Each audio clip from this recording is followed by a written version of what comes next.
அஸ்ஸலாமு அலைக்கும் வரஹ்மத்துல்லாஹி வபரகாத்துஹு. ரமலான் தொடர்பான கேள்விகளில் இன்றைய நாளின் கேள்வி ஒரு முக்கியமான கேள்வியாக இருக்கின்றது. இது ஃபித்யாவை பற்றியதாக இருக்கின்றது. ரமலானுடைய அந்த நோன்புகளை நோக்க முடியாது போனால் ஃபித்யா கொடுக்க வேண்டும் என்பதை நாம் அனைவரும் அறிந்திருக்கின்றோம். இந்த ஃபித்யாவினுடைய அளவு என்ன என்பதே கேள்வியாக இருக்கின்றது.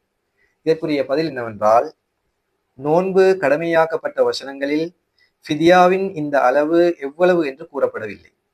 மாறாக ஃபித்யத்துன் தஆமு மிஸ்கீன், அதாவது ஓர் ஏழைக்கு உணவளிக்க வேண்டும் என்று மட்டுமே அங்கு வந்துள்ளது. ஆனால் திருமறை குர்ஆன் யுஃபஸ்ஸிரு பஅதுஹு பஅதா என்ற அடிப்படையில், அதாவது திருக்குர்ஆனின் ஒரு பகுதி மற்றொரு பகுதியை விளக்குகின்றது என்பதன்படி சத்தியம் செய்து அதை நிறைவேற்றாது விடின் அதற்கான குற்றப்பரிகாரம் பற்றிய விடயத்தில் இவ்வாறு ஏழைகளுக்கு உணவளிப்பது எவ்வாறு என்பது பற்றி கூறப்பட்டிருக்கின்றது. அதாவது மின் ஔசதி மா துத்இமூன அஹ்லீக்கும், சூரத்துல் மாயிதாவினுடைய 90வது வசனம். இதனுடைய பொருள், நீங்கள் உங்கள் வீட்டினருக்கு உண்ண கொடுக்கும் நடுத்தர உணவின் அளவு என்று கூறப்பட்டிருக்கின்றது. எனவே ஹதரத் கலீஃபத்துல் மஸீஹ் அவ்வல் ரலியல்லாஹு அன்ஹு அவர்கள் கூறுகின்றார்கள், எனது புரிதலின்படி 2 வேளை உணவு ஒரு நோன்பை விட்டதற்கு ஃபித்யாவாக அமையும்.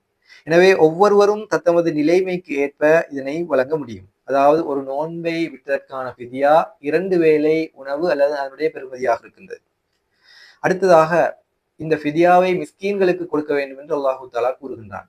ஆகவே மிஸ்கீன்கள் என்பார் யார் என்பதையும் நாங்கள் புரிந்து கொள்ள வேண்டும்.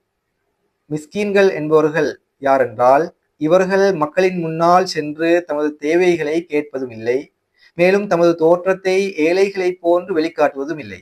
மாறாக இவர்கள் சம்பாதிக்கக்கூடியவர்களாக இருந்தாலும் தமது அன்றாட தேவைகளை நிறைவேற்றிக் கொள்ள முழு சக்தி பெறாதவர்களாக இருக்கின்றார்கள். இவர்களை தேடி இனங்கண்டு கொடுப்பதே சிறந்ததாகும்.